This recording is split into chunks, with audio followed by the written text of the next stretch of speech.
Hello, hello, and welcome to Art Pop Talk. I'm Bianca. And I'm Gianna.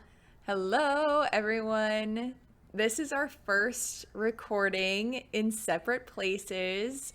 I'm back at my little apartment in Pennsylvania, and Gianna's in Oklahoma. How's it going? How's Oklahoma? It's good. This is crazy.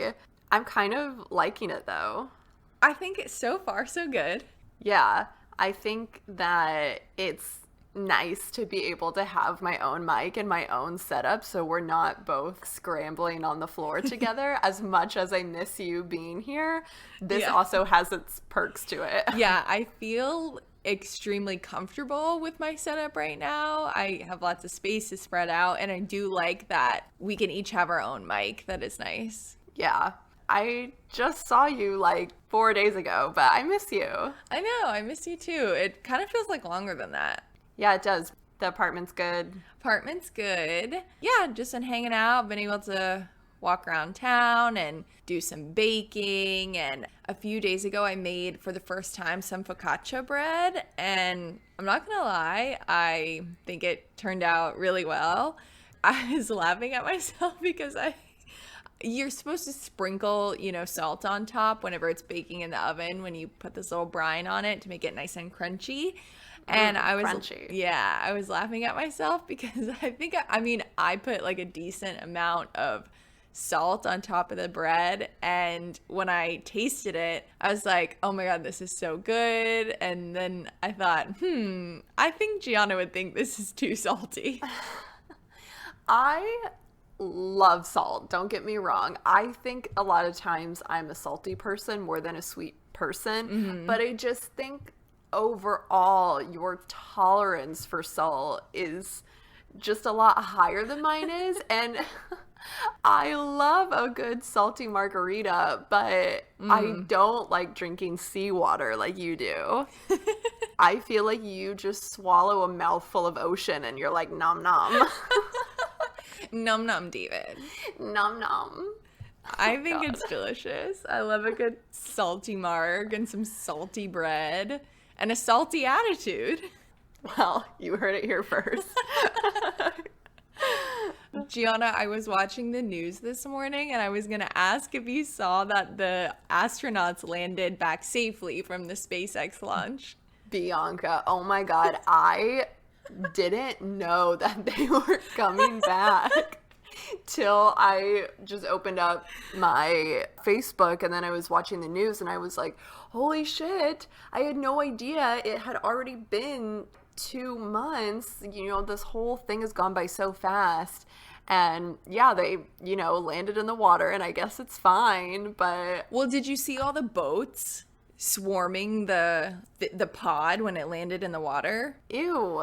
Yeah. Why? Just people like, what is this? No, well, people knew it was landing. People knew it was supposed to land, and once the pod landed in the water, all these boats swarmed because they wanted to see it. It was just like regular people who wanted to see it, and then people at NASA were talking about how next time they really got to watch out for that, and it's because it's not safe, okay. Right? And then they had to rescue the astronauts too, so then they had to get like a boat out there to get the pod and get the people out, and right, because they were gonna have to do that anyways, obviously, and it's a lot harder to do that with a bunch of spectators. Right, exactly. God, plus, we don't know if it's safe. I mean, you don't know. Right. What if it just came back from space? What if it just like exploded in the water? Like, Christ.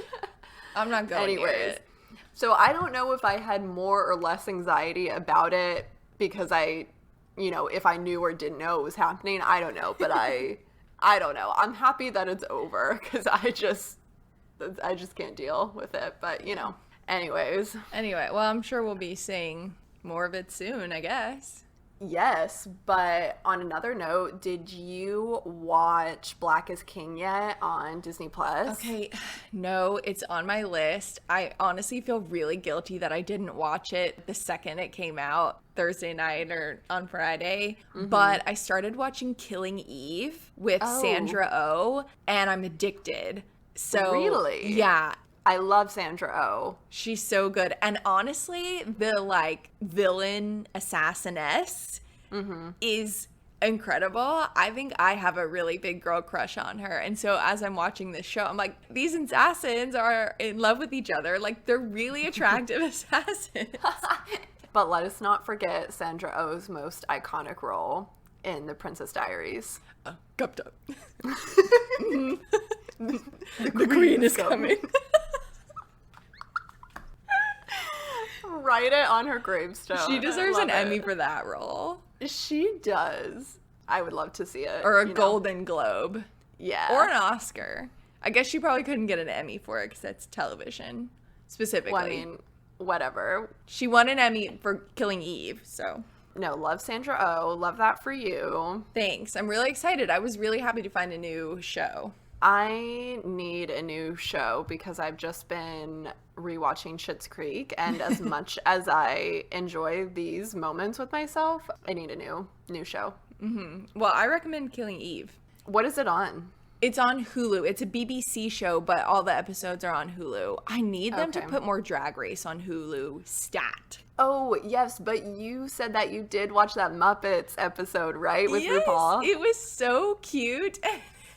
So I really like the Muppets. I think, because I would say that I don't love adult cartoons a whole lot, but the Muppets I can for sure get behind. And so there's a new Muppets show on Disney Plus, and I watched the first episode and it was cute.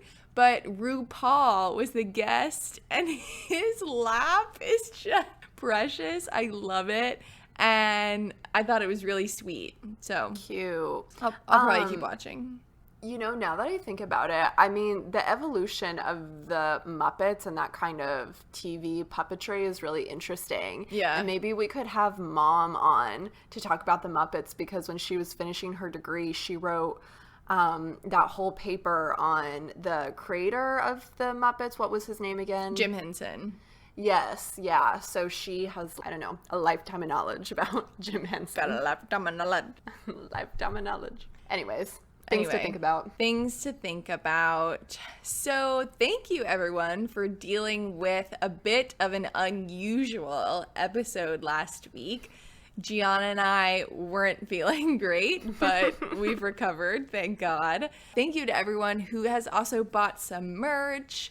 They are going to be shipping out to you this week. As a reminder, you can still get stickers and magnets on our website at artpoptalk.com/shop. They are so cute. The stickers came in and I put them on the magnets I put on my fridge, and the stickers I put on my computer, and I'm really loving this look. Oh, yeah, no, your fridge looks so cute right now. Thank you. I also really appreciate the pictures of both me and Audrey, you know, front APT and center queens. So yeah, I love it. But yeah, last week was really exciting with getting to, of course, release a new merchandise, and also getting to share our video with the collaboration we did with the Oklahoma City Museum of Art. So again, just a huge thank you to Zach Fowler for helping us put that together, you know, just for putting it together and letting us be a part of it. And we are just really happy to be back to normal as well. Yeah, for sure. Yeah. So today's Art Pop Talk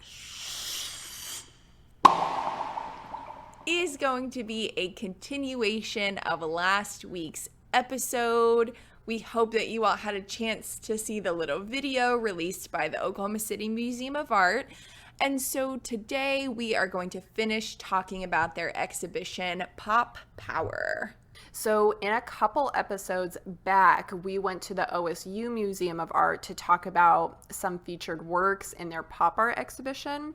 So in that episode called The Bobbies of Pop Art, Bianca gave us a really great comprehensive overview of the pop art movement in the first half of the segment. So if you haven't listened to that episode yet, please just pause us here and then go take a listen over there.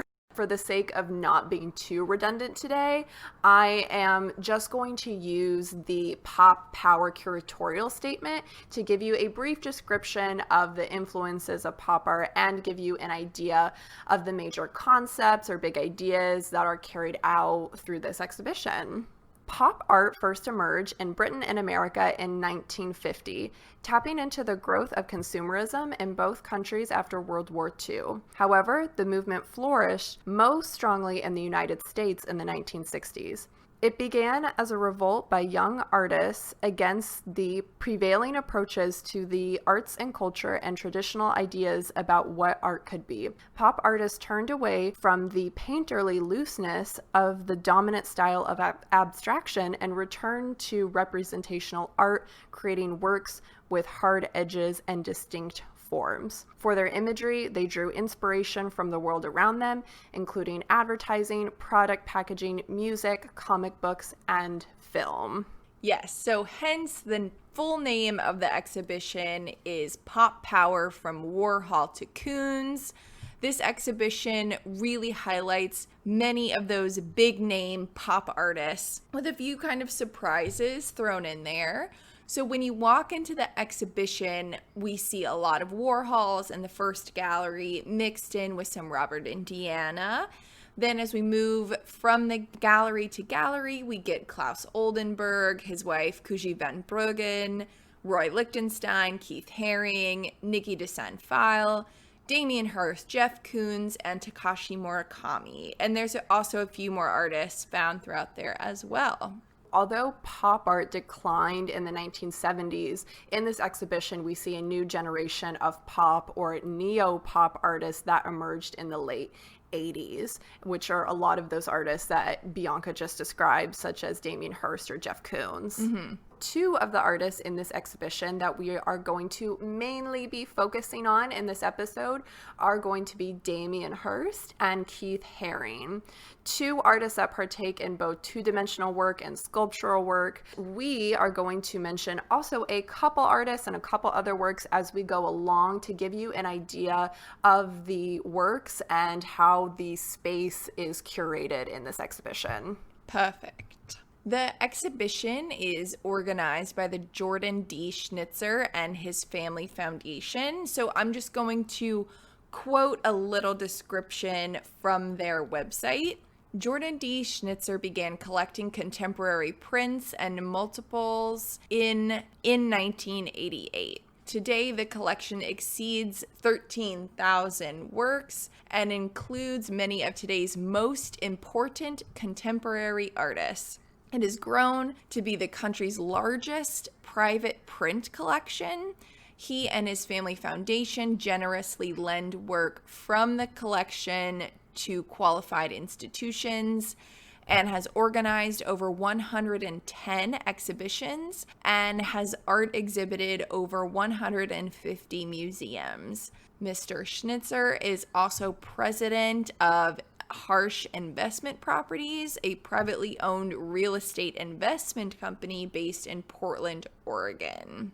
The more you know. The more you know. So I was thinking about, it's interesting that this exhibition is organized by this foundation. So a few summers ago, I worked for Northwestern Mutual, and I also interned for a private collector in Santa Fe one summer as well. And since these internships, I've learned a lot about private art collections, and I'm finding private collectors a lot more interesting since it's not something that I talked a ton about within classes. And of course, private collections come up. We also talked about private collectors a bit with the OSU Museum of Art episode, the Bobbies of Pop Art, but it's never something that was really a major discussion in class. For example, like what the job market looks like working for a private collection, for a corporate company, or these different kind of art spaces that, aren't a museum or gallery. For the purposes of this exhibition, how a private collection may dictate how the masses who visit that art museum can think about certain artworks, artists, and major movements, I thought was really interesting. And it caught my eye, that little quote from the Schnitzer Foundation, thinking about what different collectors deem, quote unquote, the most important art or artists, and the most important works within different movements or time periods.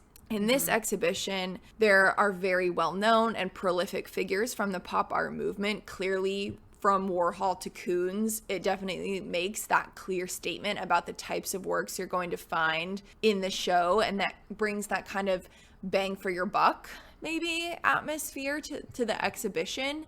But I got just a little caught up on that phrase, the most important artists. I mean, what makes an artist one of the most important?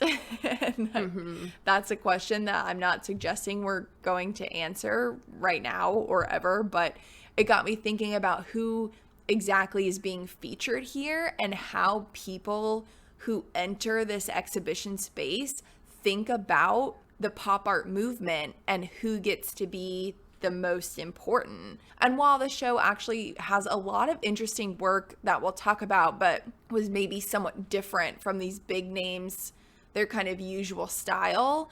So Damien Hirst, we have prints instead of those major sculptures. And then flipping that, we have Keith Haring sculptures. And then Liechtenstein, there's a big textile and the Robert Indiana Love carpet, which are mediums that I wouldn't really have picked for each of those artists, you know, based on their primary, or I don't know if you want to call it their most well-known medium. So while these are different types of works from some of these big name, quote unquote, most important artists, there's maybe 2 women in the show. I don't remember any other women artists besides Nikki de Saint-Phile and Kuji van Bruggen. And it's also predominantly white artists here, with Takashi Murakami being an artist from Japan. While Gianna and I are still excited to talk about Hirst and Haring today, I still think it matters to talk about the great things we can learn from the show with these kind of textbook names, but also acknowledging how we can continue to view the pop art movement differently and maybe make it a bit more inclusive, or just think about, you know, be critical of who's being featured in that kind of most important pop art period, I guess. Right. Yeah, that was all really well said. And like you did say, that goes for any kind of venue, space, gallery, museum that is showing works from any kind of donor or private collection of artwork. If we are going to go in and like analyze any kind of space, curatorial project, you have to start, you know, you have to look where it starts, and that starts back at the foundation. I did look through the Schnitzer Foundation's website, and I must say I was really impressed with their website.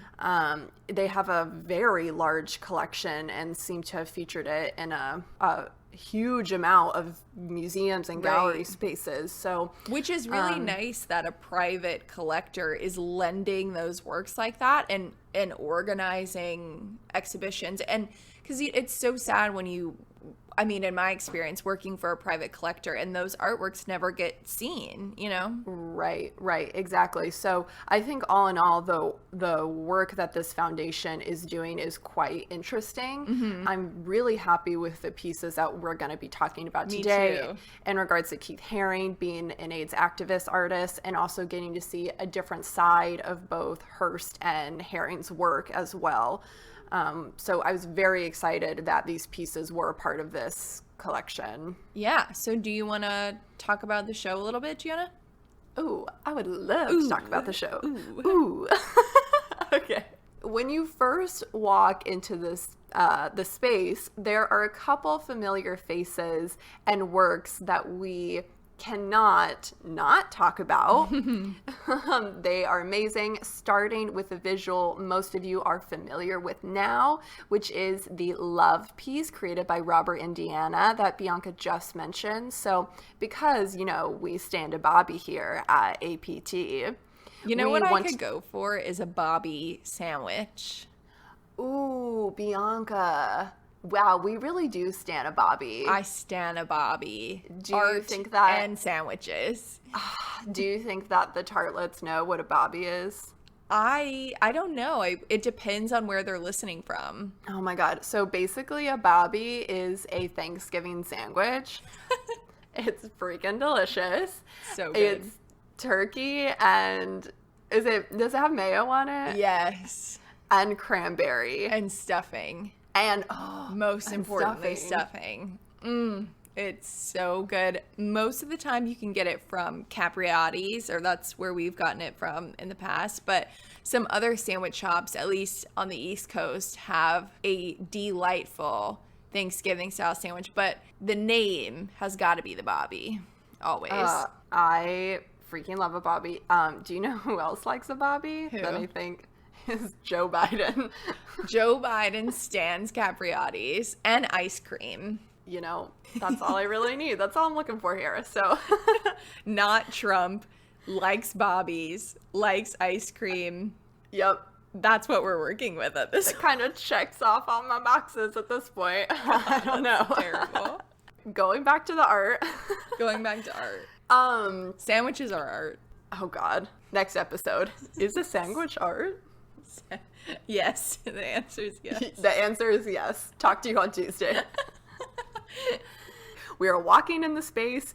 We stand a Bobby here, and it is important to know that Robert Indiana's love piece is in this exhibition, but it is not a traditional print or sculpture that we talked about in our The Bobbies of Pop Art episode. It's actually a square kind of shag rug that's red and blue and also freaking adorable. It's really cute. It's so cute, but I think having a sort of commercial good in the first space you walk into really helps to set the tone for the environment and the one that we also referred to in the last episode.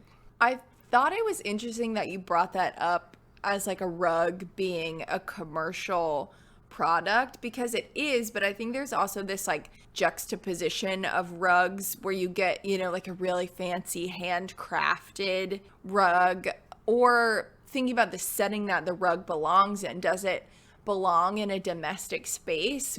Where are rugs used? Or because we're looking at pop art, that commercialized and consumerist realm, does the rug lend itself to that kind of corporate environment? I just thought it was interesting. Yeah, sometimes I have to catch myself because I sometimes use the words like commercial and consumer as like interchangeable when like they're not. But yeah, definitely. I just think it was interesting that throughout the space we have recreations of art presented in functional objects, and we start off the space with having this rug right there. Right. Yeah. So on the opposite wall, there is this eye-catching and sparkling body of work that is a series of 6 prints total, 3 of Queen Elizabeth II and 3 of Queen Ntabi Twala of Swaziland, all from the Reigning Queen Royal Edition by Andy Warhol. So these prints are absolutely stunning. And I think also why I like them so much is that they show a little difference when it comes to Warhol's artistic style, because here Warhol isn't using the process of screen printing solely to create these portraits. He's actually also using other methods of drawing to create more detailed line work, and they're more complex images, I think. Yeah, and they're very textural. Very textural, and he incorporates other materials like using actual freaking diamond dust to add this sparkle and this royal effect. The sparkling diamond. In the words of the great Toulouse-Lautrec in the film Moulin Rouge, played by John Leguizamo, the sparkling diamond. That quote has so many layers to it. Truly, truly does. Love it, love it. The images that Warhol used were originally sourced from official photographs of these royal women, and actually the entire series includes 2 other royal figures as well, just not featured in this exhibition. But when we look at even just the 2 amazing portraits that we have in this exhibition in the Reigning Queen portfolio, Warhol depicts these female monarchs in their own right rather than as women who were married to a king. Which, you know, I find very refreshing. So it's always nice to see. But this isolation of the figure is also true to his other portraits and his other, style prior to the series, where we see his obsession with fame of any kind, whether that be Marilyn Monroe, a pop culture icon portrayed as a religious Christian icon, or a number of other political figures. Gianna, yes, I love that. And I just feel like I need to say I'm a big fat sucker for Andy Warhol. I adore him and I love everything he does. And I think one of my favorite things is this video of Warhol where he's just putting on this ridiculous attitude in front of all these reporters. I think he's with like a publicist or a friend of some sort, but he's trying so hard just to be like a complete asshole, and he just keeps laughing throughout this whole like list of questions that people are feeding him, and I love it. But aside from the sparkling diamonds and pieces of glitter fall from the fall ceiling, fall from the fall, and enter Nicole Kidman. I love that these two queens are placed on the same scale and the same level. Elizabeth and Natobi are two women leaders of different races, but in these two portraits, we have three images of each queen in sort of that kind of typical bright Warhol color scheme. We don't see traditional portrait colors highlighting real skin tones, but we see these figures in these same kind of color field patterns in a blank colored background, each with abstract shapes surrounding them, and they appear to be wearing their two kinds of identifiable royal regalia, but I love that they're just placed on such similar scales. I agree. There's no other real differentiation between the way that each female is presented, other than the way that the different color blocking and abstraction of the portrait just happens to be. I really like this work a lot. I thought need them in my apartment. The pink one, though, I really like. It's very on brand with APT. It really is. I have the perfect place for it too, right as you walk in my door. I really think I need some pink queens looking at me. Wow. I think it'll look good. You can put it right next to the portrait I did with you. Oh, totally. Let's talk a little about Keith Haring, shall we? Yeah. Sweet. Keith Haring was born on May 4th, 1958, actually in Reading, PA, which is not too far from me. He developed a love for drawing at a very early age, learning basic cartooning skills from his father and from popular culture around him, such as Dr. Seuss and Walt Disney.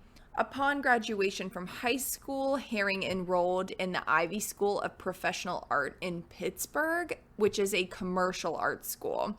He soon realized that he had little interest in becoming a commercial graphic artist, and after 2 semesters, he dropped out. Later that same year, Haring moved to New York City and enrolled in the School of Visual Arts. In New York, Haring found a thriving alternative art community that was developing outside the gallery and museum system. In the downtown streets, in the subways, in clubs, dance halls, this is where he developed a very close relationship with fellow artist Basquiat as well. The two were really good friends.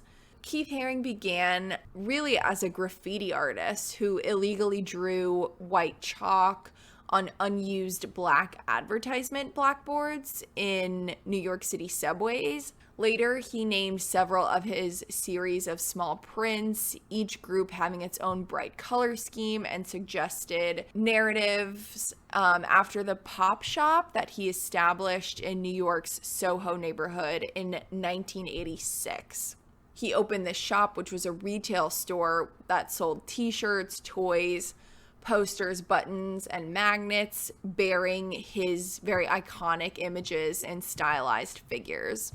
Haring considered the shop to be an extension of his work and painted the entire interior of the store in an abstract black on white mural, creating this really striking and unique, different kind of retail environment.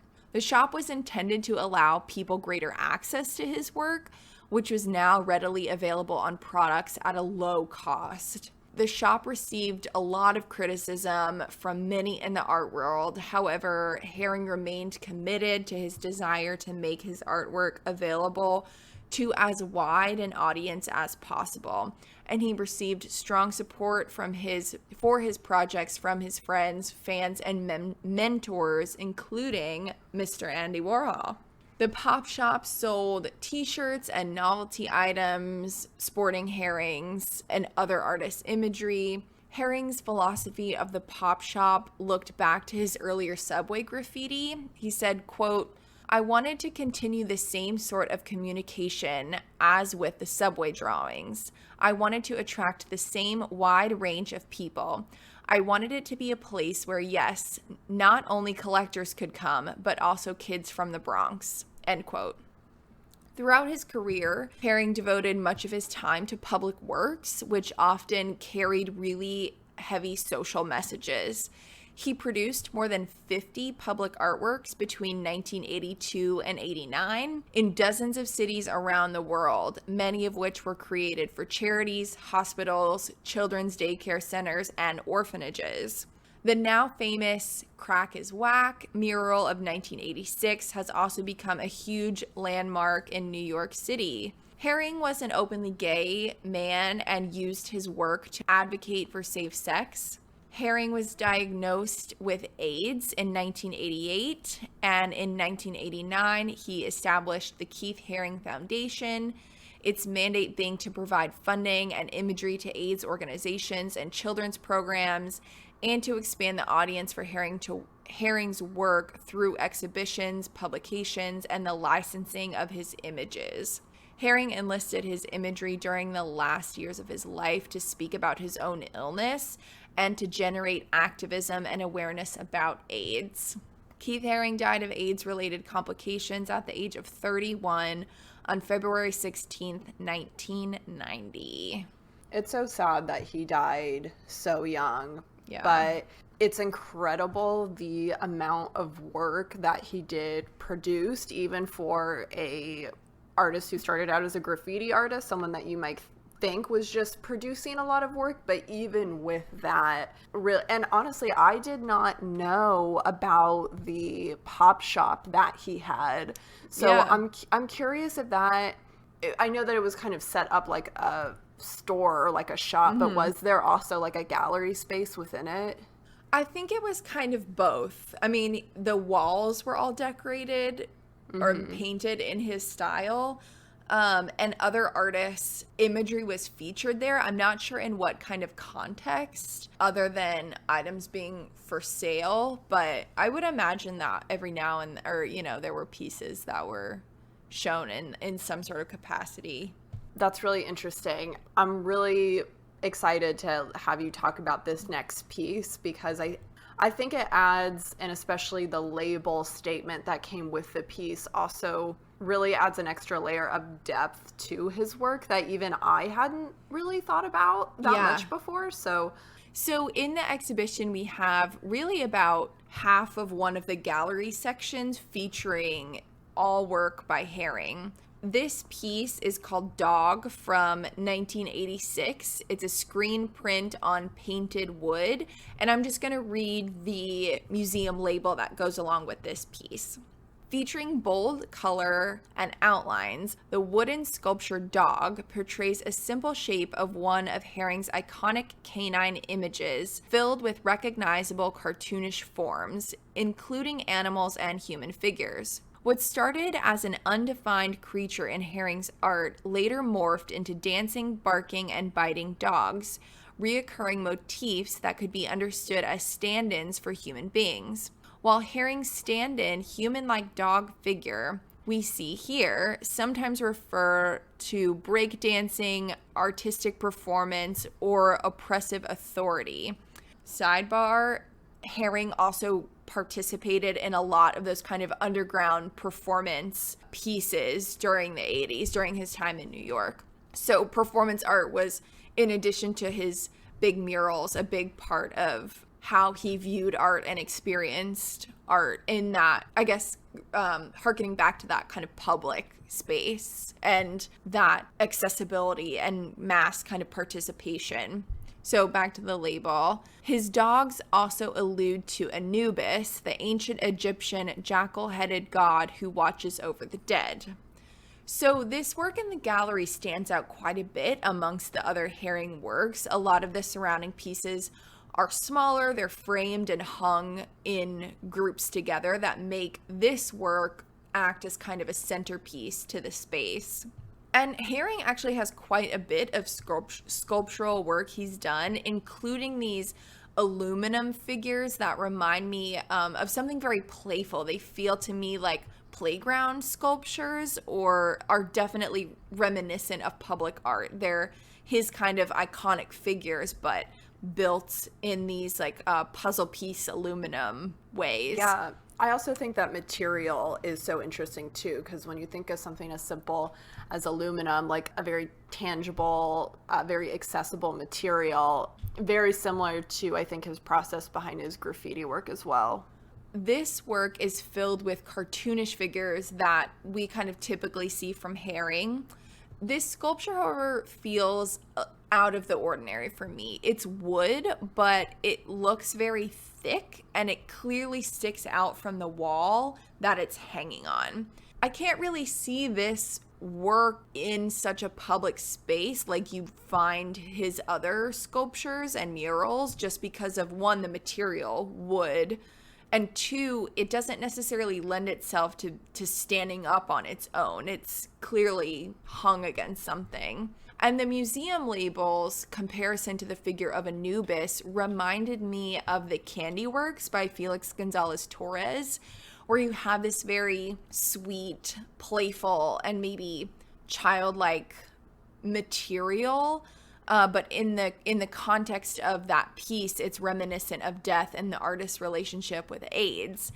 And in Haring, we also have this dog figure, which to me at first seems playful. There's that idea of loyalty that you typically talk a lot about with dogs in portraiture throughout art history. But then thinking about the resemblance to Anubis obviously recalls death and the artist's relationship with it, and perhaps with AIDS as well. I've also just been thinking a lot about with the visual pairing of Anubis and also his mark making, that style, kind of making it look like a certain written language or like a hieroglyph. Yeah. I've just been thinking about the kind of deconstructing that quote like language or these marks that he's making, and also speaking to the misunderstanding, the lack of knowledge and the lack of education surrounded by AIDS in general. Right. And this piece is from 86. So, yeah.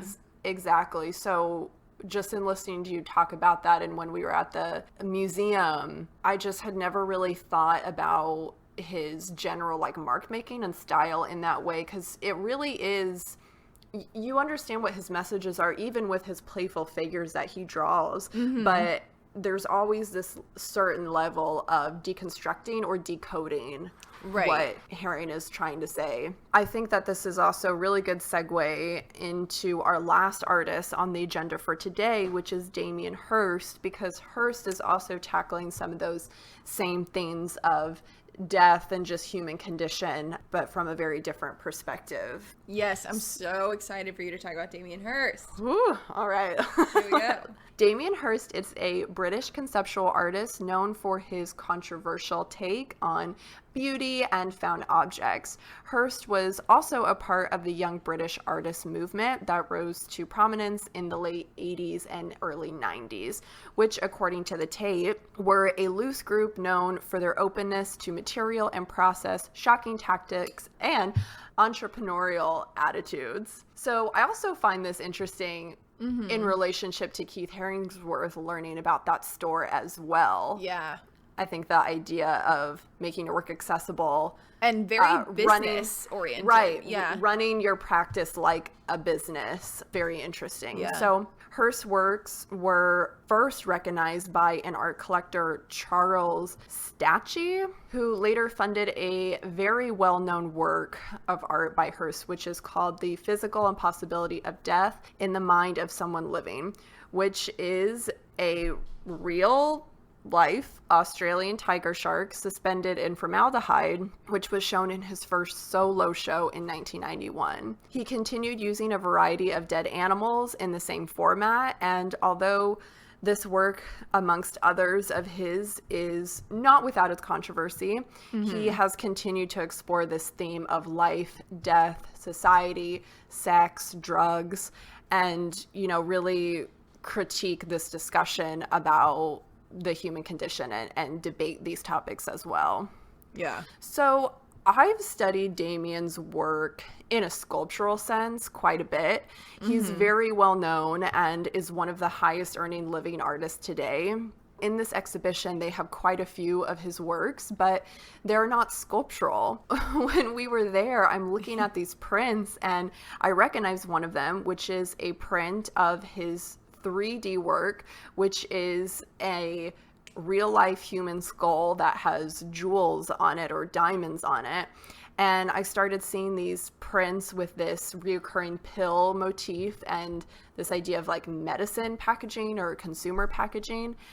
And I'm like, OMG, like, are you kidding me? This is Damien Hirst. And I was unfamiliar with his 2D work, and no one had in college ever talked to me about these 2D works.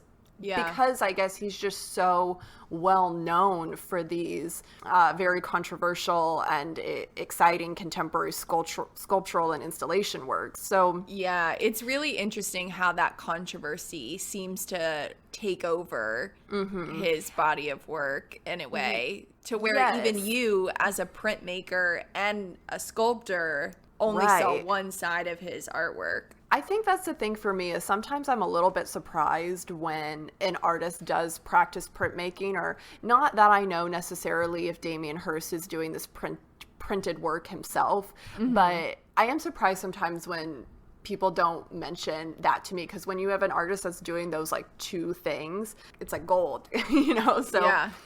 Anyways, it was really exciting for me to see these works, and I had this immediate connection to them because I was able to analyze them in relationship and in comparison to his 3D work. So this is how we are going to talk about these pieces today. First, understanding the installation or three-dimensional work that has influenced these very simplistic and minimal prints that are in the exhibition of dots and colored circles representing pills or medications. First, I want to talk about Hirst's piece called The Medicine Cabinet, which is an installation of 3 cabinets filled with empty packaging of his grandmother's medication, which Hirst had requested she leave him before she passed. So Hirst had described these medicine bottles as, and I quote, empty fucking vessels that are arranged and positioned to reflect internal human organs that the medication was used to fix, manage, or cure. So essentially, if you picture like a box and think about, oh, where would the heart be? Like if I placed a person in that box, so then I'm going to put this heart pill where like the heart would be. Hirst says, you can only cure people for so long, and then they're going to die anyways. You can't arrest decay, but these medicine cabinets suggest you can. So this installation, like much of his other work, and again, like his other well-known pieces of the animals being preserved in formaldehyde, explores this distinction between life and death, but here, this constructed human condition that is being investigated is about this idea of myth, body, and medication. The printed work and the pop art exhibition exist in a variety of different sizes and forms, and there are, in fact, many more variations and additions outside of this exhibition as well. They can be found in the gallery space is especially important because they also mark this later day part of pop art and sets this pathway into this modern art movement and opens up the space to other contemporary artists such as Jeff Koons or Takashi Murakami.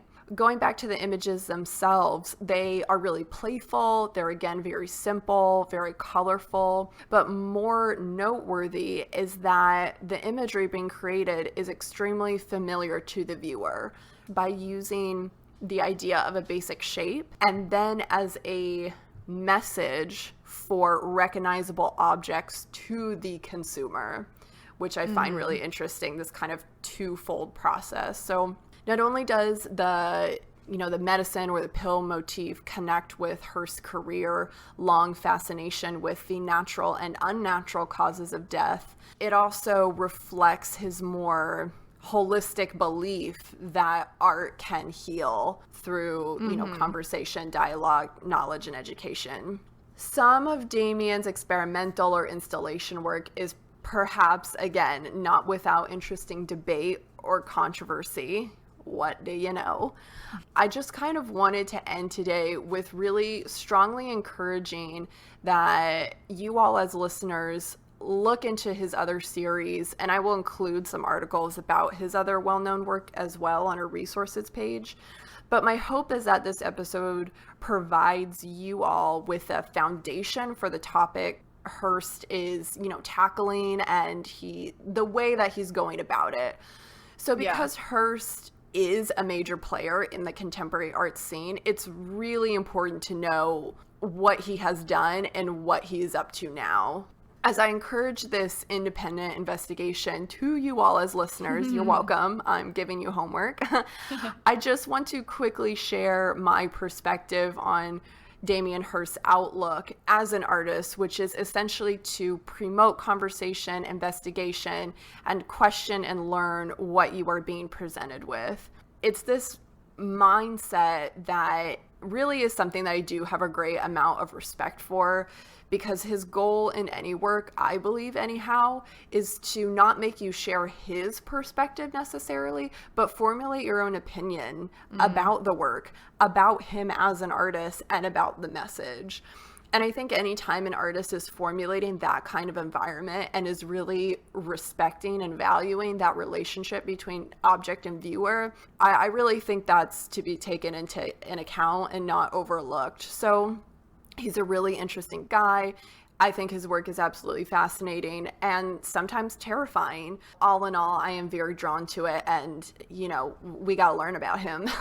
Yeah. No, I think that was so well said, and I love the juxtaposition of all these different things that are happening where we view medicine as both good and bad things, and they can both help and harm you, and there's so much tension to think about between that, but also thinking about the human body. And even I love that piece in the show with the bejeweled skull and that unnatural yet natural, also that sense of commercialization and obsession that we have with either something, for me, like something sparkly and shiny, but also something very morbid, like death. Right. And I also think too, just in regards to the pill or, the medicine cabinet, where again, we're talking about, for lack of better words, like Western medication. Yeah. We're not talking about holistic approaches to things. We're not talking about any other kind of approaches to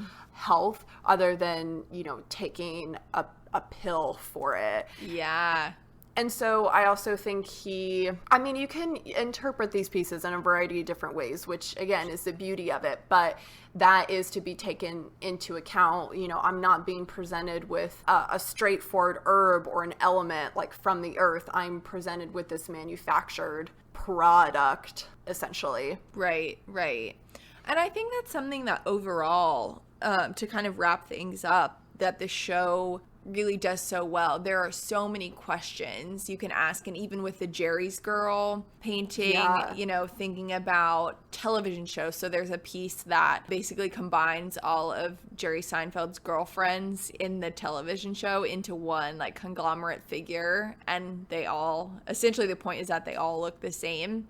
And just thinking about Koons and all these other artists like Warhol who are so in your face to have you ask those questions, and honestly to get you kind of mad. I think there's a very intentional kind of argumentative attitude that the show carries really well that I personally really enjoy. I like that kind of heated environment, but I think it's interesting to watch and look at, and there are so many things that can take place within this gallery, and I really like that. Yeah, I'm so glad that you said that, because, you know, pop art can be, or at least the works in this exhibition can be misleading because they are so bright and they are so colorful and playful, and that's the idea. But when you really take the time and you really absorb what you're being surrounded with, it's like heated. Like these are like, you know, these are intense conversations that we've meant to be had. And, you know, going back to Damien Hirst, in reading a lot of quotes from him, he's a very outspoken, very straightforward kind of guy. And I don't really think he gives a crap whether or not you like him, because that's not his goal. His goal is to neither make does you... Koons. Right. No, Koons could care less no about what you think. He's Koons making bank and he doesn't care. Right. I mean, we got to do a whole separate thing on him. There's actually a documentary that I want to watch. It's called The Price of Everything. So I need to watch that. You all should watch The Price of Everything too, and maybe we can talk about a whole thing on Koons. I mean, I love to hate him. You know? Yeah. No, I feel that. I think this went really well, Gianna. First virtual episode. I think it went really well too. Yeah, I'm so excited. So, of course, you can always email us at artpoptalk@gmail.com. Definitely check out the Pop Power exhibition if you're in Oklahoma City. Follow the Oklahoma City Museum of Art on Instagram. And with that, I think we will talk to you on Tuesday. Thank you, everyone. Bye.